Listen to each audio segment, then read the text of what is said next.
উফ, এইবার এমন একটা দাও মারবো না যে কৃষ্ণচন্দ্র কেঁদে কুল পাবে না। কিন্তু সেটা একমাত্র সফল হবে যদি কৃষ্ণনগরের মন্ত্রী আমাদের পাশে থাকে। আরে ও তো মোহর ছাড়া আর কিছুই চেনে না। ওকে খবর দিয়েছি এক্ষুনি এলো বলে। রাজামশাই, কৃষ্ণনগরের মন্ত্রী এসেছেন। ওকে ভেতরে পাঠিয়ে দাও। প্রণাম খাম্বাজ রাজ। এ কি রানীমা, আপনি?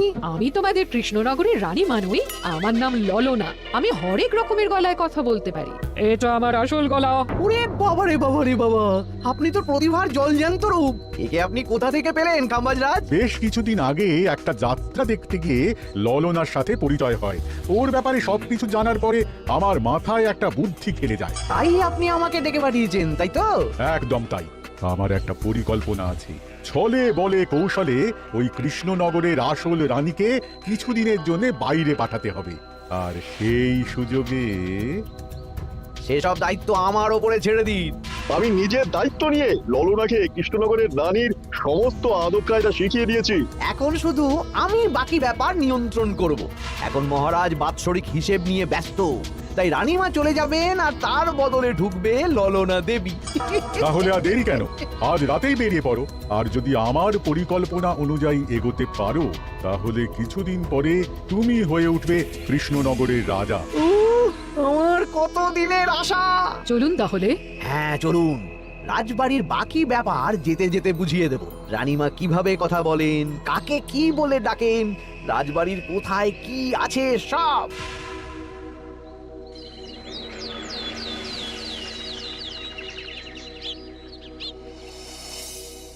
কি গো গিন্নি, জ্বরটা নেমেছে? এই জ্বরটা কমেছে, কিন্তু শরীরটা খুব দুর্বল গো। তুমি পারলে ভাতটা রান্না করে রাজবাড়ি যাও, আমি বেলার দিকে এই কিছু একটা তরকারি করব। না না গিন্নি, তোমাকে এই শরীরে রান্না করতে হবে না। আমি তরকারির সবজি কুটে রাখছি। হ্যাঁ, ওই পুটির মাকে বলে রাখবো, ও এসে রান্না করে দেবে। তাহলে তো ভালোই হয়। জ্বরে একেবারে শরীরটা দুর্বল করে দিয়েছে গো। হ্যাঁ, তুমি বিশ্রাম নাও গিন্নি, আমি রান্নাঘরে যাই। দেখি গোপাল আজকে এখনো এলো না। ও কোনোদিন সময় এসেছে মহারাজ? ওকে তাড়িয়ে আপনি একটা কাককে রাজসভায় রাখলেও সে সময়ে আসবে। না, আসলে গোপালের গিন্নির খুব জ্বর, আমি দেখে এসেছি। তাই হয়তো ওর গিন্নির সেবা শুশ্রূষা করতে গিয়ে গোপালের দেরি হচ্ছে। তোমাকে আর গোপালের হয়ে কাসুন্দি গাইতে হবে না। এই তোমরা থামো তো। একটু দেরি হয়ে গেল মহারাজ। আসলে গিন্নির খুব জ্বর, তাই কিছুটা রান্না করে এলাম। আচ্ছা আচ্ছা আচ্ছা, তা এখন তোমার গিন্নির শরীর কেমন আছে? আগের থেকে ভালো আছে মহারাজ, জ্বরটা কমেছে, কিন্তু শরীর খুব দুর্বল। বেশ বেশ, একটু যত্নআত্তি করো। যাই হোক, আজকে সারা বছরের খরচের হিসেব আর আগামী অর্থনৈতিক বছরের প্রকল্প নিয়ে আলোচনা হবে। আলোচনা শুরু করা হোক। বিগত অর্থনৈতিক বছরে বিভিন্ন খাতে মোট খরচ হয়েছে 15,700 মোহর, আর বিভিন্ন কর বাবদ উপার্জন হয়েছে 22,000 মোহর। তাহলে তো মহারাজ ভালোই লাভ হয়েছে। এবার আমাদের দিকে একটু নয়ন মেলে তাকালেই হয়। সেসব তো দেখবই, কিন্তু তার আগে আমি মন্ত্রীর সাথে বিগত বছরের সব খরচ নিয়ে হিসেবে বসবো। হ্যাঁ, বেশিরভাগ দায়িত্ব তো মন্ত্রীমশাইয়ের কাঁধেই থাকে, তাই উনি কোনো হিসেবে জল দিয়েছেন কিনা সেটাও পরখ করে নেওয়া যাবে। এত কাজের চাপ যাচ্ছে কদিন, শান্তিতে ঘুমোতেও পাচ্ছি না। মন্ত্রী, তুমি আজ বিকেলে রাজবাড়িতে চলে এসো, বিগত অর্থনৈতিক বছরের হিসেবগুলো একবার দুজনে বসে মিলিয়ে নেব। আচ্ছা মহারাজ, যা করার তাড়াতাড়ি করে নিতে হবে। এখন দেরি করলেই এই বছরের প্রকল্পগুলো শুরু করতে দেরি হয়ে যাবে। মহারাজের জয় হোক। বলো প্রহরী, তুমি কি কিছু বলবে? মহারাজ, একজন কালো চাদর মুড়ি দেওয়ার লোক এলেন আর আমার হাতে এই চিঠিটা ধরিয়ে দিয়ে চলে গেলেন। এই গরমে চাদর মুড়ি? অদ্ভুত লোকটা। কি রে বাবা? সর্বনাশ! কি হলো? তোমাদের রানীমার জ্যাঠামশাই খুব অসুস্থ, তাই পরিবারের সবার সাথে দেখা করতে চান। ও মা গো! আজ সভা এখানেই শেষ। এইবার শুরু হবে আসল খেলা। কি বলছেন মহারাজ? হ্যাঁ রানী। আমাকে এক্ষুনি জ্যাঠামশাইয়ের কাছে যাওয়ার বন্দোবস্ত করে দিন মহারাজ। কিন্তু রানী, তোমার জ্যাঠামশাইয়ের বাড়ি কৃষ্ণনগর থেকে ঘোড়ার গাড়িতে গেলেও তো 1.5 দিন সময় লেগে যাবে। এদিকে আমার এত কাজের চাপ। আপনি বরং কয়েকদিন পরে আসুন, আমাকে এক্ষুনি যেতে হবে মহারাজ। বেশ বেশ, আমি তোমার যাওয়ার ব্যবস্থা করছি। সাবধানে যেও রানী, আমি 2-3 দিনের মধ্যেই আসছি।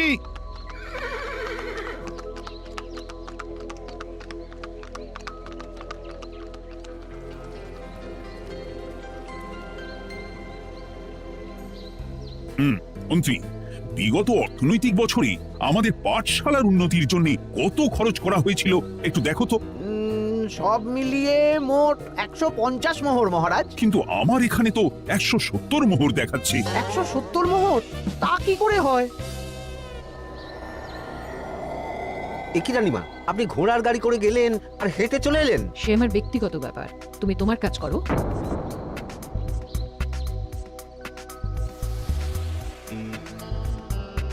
এ কি রানী, তুমি চলে এলে? আমার শরীরটা খুব একটা ভালো লাগছে না মহারাজ, পেটটা কামড়াচ্ছে। তাই সহিশকে বললাম ঘোড়ার গাড়ি নিয়ে জ্যাঠামশাইকে দেখে আসতে, আর আমি বাড়ি চলে এলাম। ও সহিশ এসে খবর দেবে, তারপর আমি আর আপনি দুজনে একসাথে যাব। বেশ বেশ, ঠিক আছে রানী, তুমি বিশ্রাম নাও। বিশ্রাম না, আমি একটু স্নান ঘরে যাব। পেটটা কেমন মোচড় দিচ্ছে।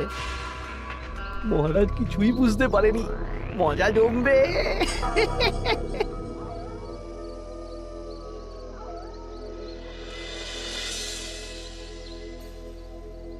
এ কি রানী, তুমি তোমার সব গয়না গাটি বের করছো কেন? আমার আর এই পুরনো নকশার গয়না পছন্দ নয় মহারাজ। ভাবছি কালকে সকালবেলা এই গয়নাগুলো শ্যাকরাকে দিয়ে শহুরে নকশায় নতুন গয়না বানাবো। কিন্তু এগুলো তো তোমার সবই পছন্দের গয়না। কিন্তু মহারাজ আমি ভেবে দেখলাম এই গয়নাগুলো সবই বড্ড ভারী গয়না। আমি শহুরে আধুনিক নকশার হালকা গয়না পরবো। এমনিতেই জ্যাঠামশাইয়ের শরীরটা ভালো নেই, মনটাও ভালো নেই, ও পেটটা কেমন মোচড় দিচ্ছে।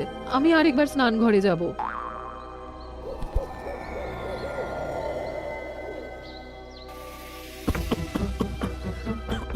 ওই তো মন্ত্রী মশাই এসেছে।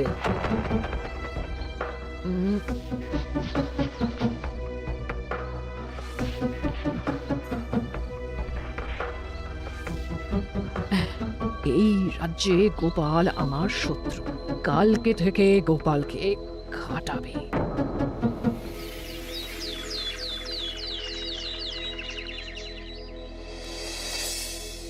হায় হায় হায়, কি হলো রানী, কি হলো? গতকাল রাতে আমার সমস্ত গয়না চুরি হয়ে গেছে। বলো কি প্রহরী? বলুন মহারাজ। গতকাল রাতে রানীর সব গয়না চুরি হয়ে গেছে। তুমি আরেকজনকে নিয়ে এক্ষুনি খোঁজ করা শুরু করো। যথাজ্ঞা মহারাজ। আমার সব গয়না চুরি হয়ে গেল, এবার আমি কি করব? রানী তুমি কেঁদো না, সেই সকাল থেকে কেঁদেই চলেছো। আমি তো প্রহরীকে খোঁজ করতে পাঠিয়েছি। এই সব প্রহরী কর্মচারী কাউকে বিশ্বাস হয় না আমার। আজ থেকে সবাইকে ছুটি দিয়ে দেব। কি বলছো তুমি? সবাইকে ছুটি দিয়ে দিলে রাজবাড়ির কাজ কে করবে? কেন? আমাদের সবচেয়ে বিশ্বাসযোগ্য সভাসদ গোপাল আজ থেকে রাজবাড়ির সব কাজ গোপাল করবে। কি বলছো? আপনি কি বলতে চাইছেন? গোপাল বিশ্বাসযোগ্য না? হ্যাঁ, গোপাল আমার সবচেয়ে প্রিয়। ওর চেয়ে বিশ্বাসযোগ্য আর কেউ নেই। কিন্তু কোনো কিন্তু না, বলবেন আপনার আদেশ। এক্ষুনি গোপালকে ডেকে পাঠান। যেমন তোমার ইচ্ছে। গোপাল, গতকাল রাতে রানী সব গয়না চুরি হয়ে গেছে, তাও আবার ঘরের ভেতর থেকে। আমি চাই তোমার মতো বিশ্বাসযোগ্য লোকই রাজবাড়ির সমস্ত কাজ করুক। মানেটা ঠিক বুঝতে পারলাম না রানীমা। মানে আমি রাজবাড়ির বেশিরভাগ কর্মচারীকে ছুটি দিয়ে দিচ্ছি, তার বদলে রাজবাড়ির কাজ করবে তুমি। কিন্তু কোনো কিন্তু না। রাজসভার ভাড়ামো অনেক হয়েছে। এবার থেকে তোমার কাজ বাসন মাজা, ঘর মোছা, কাপড় কাচা, পুরো রাজবাড়ি ঝাঁট দিয়ে পরিষ্কার করা। এই সেরেছে। যাও, রান্নাঘর থেকে বাসন নিয়ে পুকুর পাড়ে গিয়ে বাসন মাজবে। কি গোপাল, রাজসভা থেকে সোজা পুকুর পাড়ে? কি হয়েছে নাকি? খুব হাসি পাচ্ছে না? হাসি তো পাবেই। নতুন রানীমা আসার পরে তোমার এই হাল করে ছেড়ে দিল। নতুন রানীমা? না, আসলে ঘটা বলতে চাইছে রানীমা তোমাকে নতুন চাকরি দিয়ে এই হাল করলো। যা হয়েছে ভালো হয়েছে। আমার পেছনে না লেগে নিজের কাজ করুন যান। কোথায় কি বলতে হয় জানিস না নাকি? অভ্যেস নেই তো, তাই মুখ ফসকে বেরিয়ে গেছে।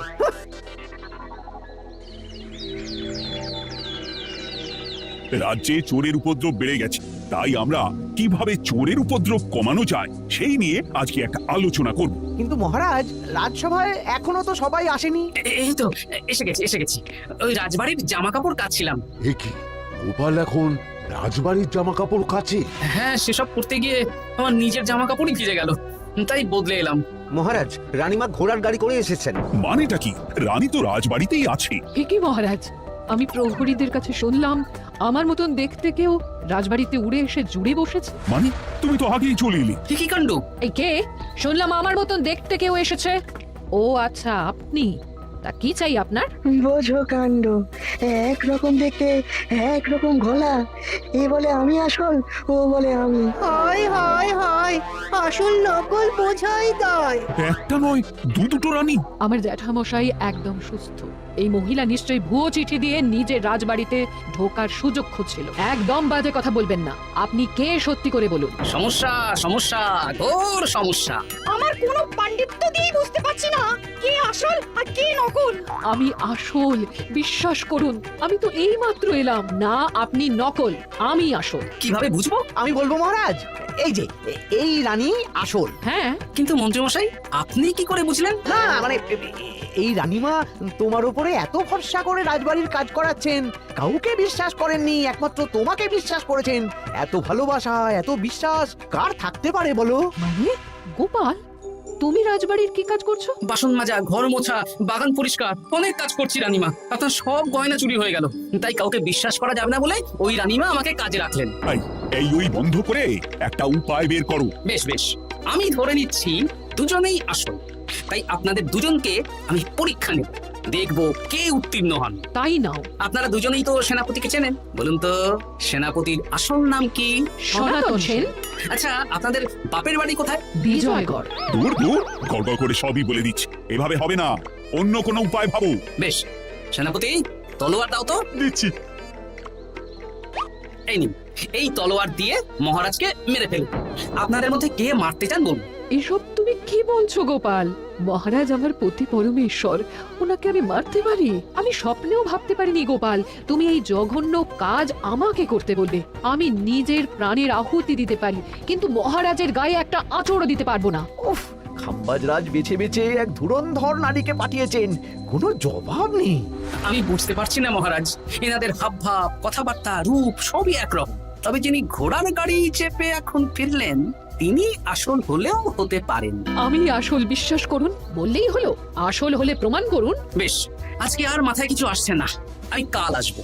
ততক্ষণ আপনারা দুজনে রাজবাড়ির দুটো ঘরে থাকুন। কি ছক মারিতে পড়লাম রে বাবা।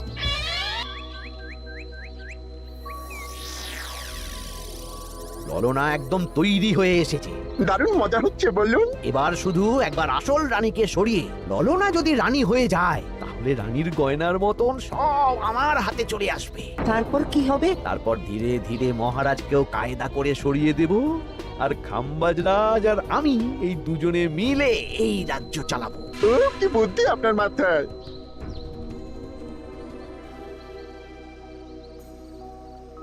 বলছি শোনো না, আমার শাড়িটা একটু ছিঁড়ে গেছে গো। তুমি বাজার থেকে কালকে আমার জন্য একটা শাড়ি নিয়ে আসতে পারবে? আচ্ছা বেশ, নিয়ে আসবো শাড়ি। শাড়ি শাড়ি শাড়ি, এই তো মাথায় বুদ্ধি এসেছে। কাল নয়, আজকেই। গোপাল, তুমি কিছু ভাবতে পারলে? মহারাজ, আপনার দুই রানীকে ডাকুন। আমার তো একটাই রানী। ওই হলো মহারাজ, আসল নকল দুজনকেই ডাকুন। কই গো, একটু বাইরে এসো। বলুন মহারাজ, আপনি যাচ্ছেন? আচ্ছা, আমি দুটো শাড়ি নিয়ে এসেছি, লাল শাড়ি আর নীল শাড়ি। এই দুটোই মন্ত্রপুত শাড়ি, এক সিদ্ধ পুরুষ দিয়েছেন। কে তিনি? না, সেসব এখন বলা যাবে না, তবে এই শাড়ি দুটো একটা একটা করে ওনাদের দিয়ে দিন। এবার আমি এই শাড়ির বিশেষত্ব বলি। হ্যাঁ বলো গোপাল, বলো। আপনারা দুজনেই আজ রাতে এই শাড়িটা পরবেন, সারা রাত পরে থাকবেন। এই শাড়িগুলো 12 হাত মাপের শাড়ি। আগামীকাল সূর্যোদয় হওয়ার পরে যার শাড়ি 4 হাত কমবে, সেই হবে আসল রানী।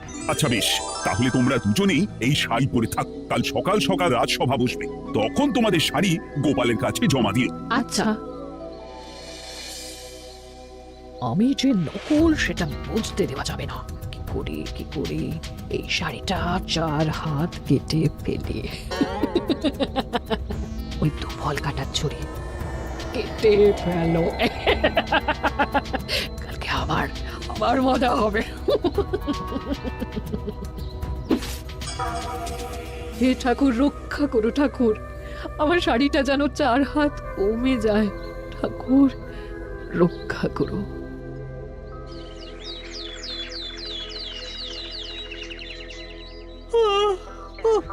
এত সকাল সকাল রাজসভা, দূর ভালো করে ঘুমটাও হলো না। আমি তো ঘুমোইনি, চিন্তায় ঘুমই আসেনি। কই গো, তোমরা এসো। এই নিন আমার শাড়ি। এবার মেপে দেখুন, এটা 4 হাত কমে গেছে। এই দেখুন মহারাজ, বিশ্বাস করুন আমি আসল, কিন্তু এই শাড়িটা সারা রাত পরে থাকা সত্ত্বেও 4 হাত তো দূর, 4 আঙুলও কমেনি। লাল শাড়িটাই ছোট মনে হচ্ছে। তাহলে তুমি আসল? উফ বাবা, বাঁচা গেল। আয়, কে আছো? এই নকল রানীকে কারাগারে বন্দি করো। দাঁড়ান মহারাজ, বন্দি করতে হলে যার শাড়ি 4 হাত কমে গেছে তাকে বন্দি করুন। কেন? আমার শাড়ি তো 4 হাত কমে গেছে। শর্ত অনুযায়ী যে আসল তার শাড়ি তো 4 হাত কমবে। না, আপনি ধরা পড়ে গেছেন নতুন রানীমা। এগুলো কোনো মন্ত্রপুত শাড়ি নয়, এগুলো আমার পরিকল্পনার প্যাচ। আপনি নিশ্চয়ই নিজেকে আসল প্রমাণ করার জন্য শাড়িটা কেটেছেন। না মানে, না না না, তাহলে কমলো কি করে? না মানে হয়ে গেল। সত্যি গোপাল, তোমার বুদ্ধির জবাব নেই। গোপাল, তুমি আমাকে বাঁচালে। এই যে নতুন রানীমা, চুপ করে কেন? ওকে আমি কারাগারে গিয়ে বেত মারছি, তাহলেই সব বলবে। বল, কে তুই বল? আসলে মানে আমার নাম ললনা। আমি যাত্রাপালা করি, অনেক রকম গলায় কথা বলতে পারি। কদিন আগে খাম্বাজ রাজ আর এই মন্ত্রী মশাই